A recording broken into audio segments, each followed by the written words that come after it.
Hello everyone, চলে এসেছি আবার নতুন একটা ব্লগে। তোমাদের সবাইকে স্বাগত জানিয়ে আমি দীপ, আমি মন।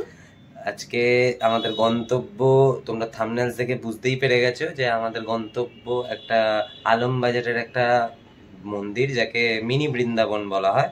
তো চলো আমরা বেরিয়ে পড়ি। আমরা রেডি হয়ে গেছি, এখন যাব, গাড়ি স্টার্ট দেব, তারপরে বেরোবো, সমস্তটা তোমাদেরকে শেয়ার করব। ঠিক আছে, সঙ্গে থাকো। মাই হ্যান্ডসাম চলে এসেছে, এবার গাড়িতে উঠবো আমরা। যাত্রা শুরু করছি আমরা। এখন আমরা আছি কলোনি মোড়, আমাদের নিজস্ব বাসভবনের নিচে। এবার এখান থেকে রাস্তাটা আমরা 1 নম্বর হয়ে বেলঘড়িয়া এক্সপ্রেসওয়ে ধরে যাব। তো তোমরা সাথে থাকো, আস্তে আস্তে রাস্তাটা দেখতে দেখতে যাবে। এটা কলোনি মোড়, এইদিকে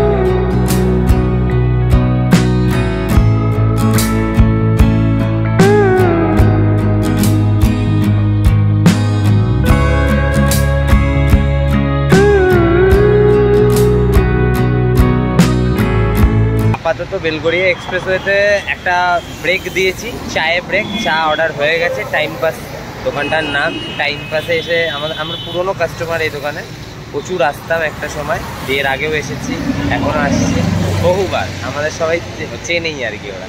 তো এখানে দুটো চায়ের অর্ডার দিয়েছি। চাটা খুবই সুন্দর এখানকার, চাটা খাবো, খেয়ে আবার গাড়িটা স্টার্ট করে গন্তব্যের দিকে যাব। এসে গেছে গরম গরম চা।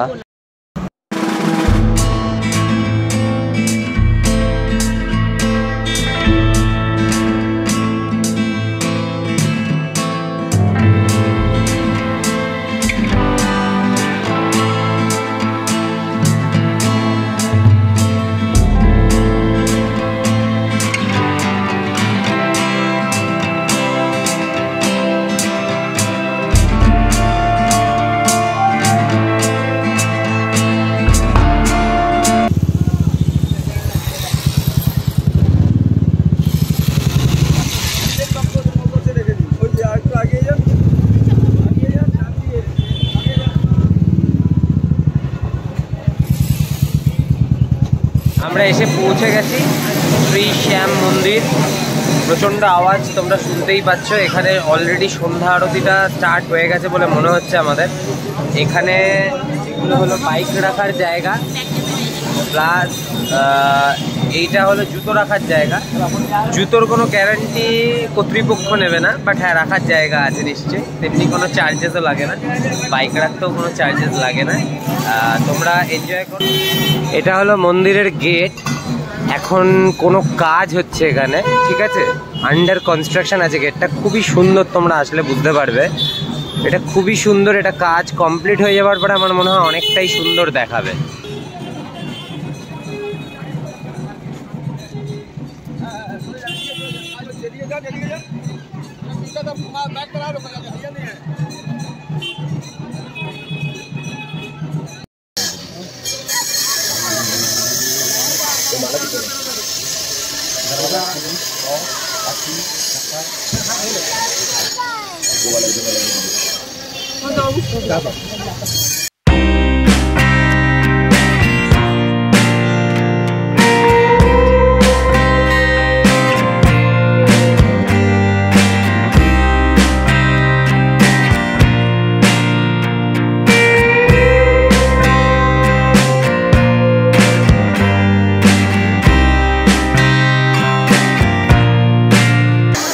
মন্দিরে ঢুকে গেছি, এখন হেঁটে হেঁটে দেখাচ্ছি।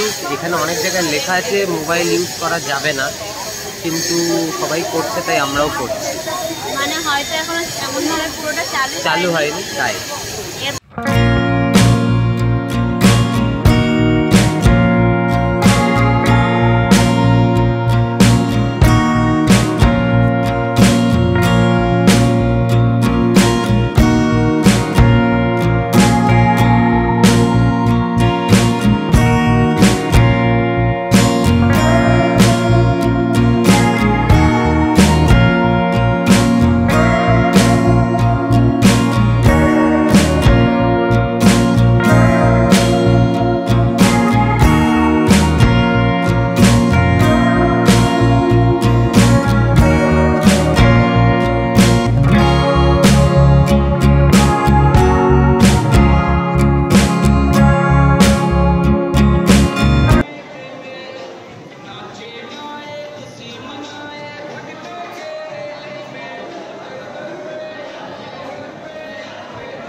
আমাদের পুজো দেওয়া কমপ্লিট।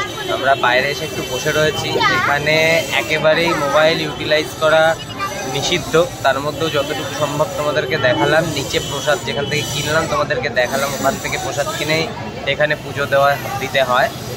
মেনলি যেটা বুঝলাম যে এখানে তুলসী পাতা আর প্যারা এইটাই এখানকার প্রসাদ, এবং এটাই এখানকার ফুল বা যা হোক কিছু বলতে পারো। তো এখন এবার এখানে একটু বসে আমরা এখন সময় কাটাচ্ছি, টাইম স্পেন্ড করছি, ছবি তুলছি। তারপরে আস্তে আস্তে কিছুক্ষণ এখানে বসে রওনা দেবো আবার বাড়ির উপর। এখানে সন্ধেবেলায় আমি জানি না দিনের বেলা কেমন ফিল হবে। এখন ঠান্ডা ঠান্ডা হাওয়া, এখানে পায়রা আছে, পায়রাগুলো ঘুরছে, খুব সুন্দর একটা শান্তি মনে আসছে এবং খুব ভালো লাগছে। তোমার কেমন লাগছে? আমার খুব ভালোই লাগছে, এবং ইভেন এখানকার কারুকার্যগুলো খুব সুন্দর, খুবই সুন্দর। এখনো চলছে কাজ, নিশ্চয়ই কিছুদিনের মধ্যেই পুরোটা কমপ্লিট হয়ে যাবে, কিন্তু মন থেকে খুব শান্তি লাগছে। এবং সন্ধ্যেবেলায় আরতিটা তোমরা দেখো, খুব ভালো লাগবে এবং হাওয়াটা খুব ভালো লাগছে। ওখান থেকে আমরা ফেরার পথে হ্যাং আউট ক্যাফেতে এসেছিলাম, এখানে খাওয়া দাওয়া করে এবার আমরা বাড়ির দিকে রওনা হব। তো তোমরা যদি ইন্ডিভিজুয়াল হ্যাং আউট ক্যাফের কোনো ব্লগ দেখতে চাও তাহলে অবশ্যই সেটা কমেন্ট করে জানাবে, আমরা নিশ্চয়ই সেটা চেষ্টা করব করে দেওয়ার।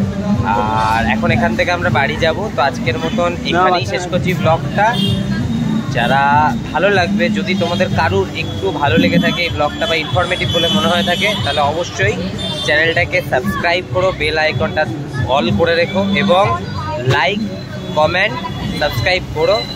তো এবং বন্ধু বান্ধবদের সাথে শেয়ার করতে একদমই ভুলবে না। এবং আমাদের দুজনেরই তোমাদের সাপোর্টের খুব প্রয়োজন, তো তোমরা একটু সাপোর্ট করলে আমাদেরও ভালো লাগবে, তো অবশ্যই করো।